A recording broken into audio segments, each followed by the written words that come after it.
10年前有一部被蒙尘的国产神剧，播出不久后就在国内遭到禁播，没有多少人看过。不过之后它的版权被韩国人买走，反而在韩国掀起了一阵观剧热潮。也因此，我们在网上看到的版本是韩语字幕，这让许多人感慨：为什么了解自己国家的历史还要找韩国版本？他就是王阳明，在豆瓣上获得了9.1分，讲述了和孔子并列的圣人王阳明的传奇经历，由老戏骨陆建明主演。剧中还有当时非常青涩的朱一龙，是朱一龙评分最高的一部作品。而王阳明应该是史上最癫狂的圣人，被称为圣狂。他年纪轻轻就放出豪言，称自己要成为圣人，不屑追逐名利。之后为了求道，甚至将生死置之度外。一次为了走出好友死亡的悲伤，参透生死，他决心辟谷闭关。那个年代当然没有仙侠剧中的仙力和辟谷丹，王阳明是硬生生挺过去的。在给自己做了一口棺材之后，他就日复一日的躺在冰冷的石棺中，像一具尸体一样，别人怎么喊都不答应，也不吃饭。可能旁人并不理解这种行为，但这正诠释了孔子所说的朝闻道夕死可矣。正是在这种精神的驱使之下，他才创立心学，开宗立派。而在这个过程中，他反复思索自己的经历，探求生死的意义，直到最后终于醒悟，仰天长啸，喊了一句：道在无心。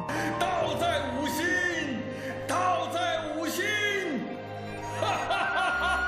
他发现人的死亡不过是被自己的梦束缚住了，就如李白死于郁郁不得志，这是幻梦；屈原投江死于伤梦。但死亡也从来不是指身体上的，而是心灵的顿悟和觉醒。就如他自己，以前的他已经死在了闭关的那一刻，现在出来的是一个重生的他。而所谓的道，从来不依附外界，他一直在内心。即便孔子不困窘，也会写出春秋；周文王不被拘，也能推演出周易。这颠覆了几百年来古人歌颂的一切苦难具有现代意识，正契合了如今消费苦难的观点。更可贵的是，王阳明的为官思想放在今天也同样适用。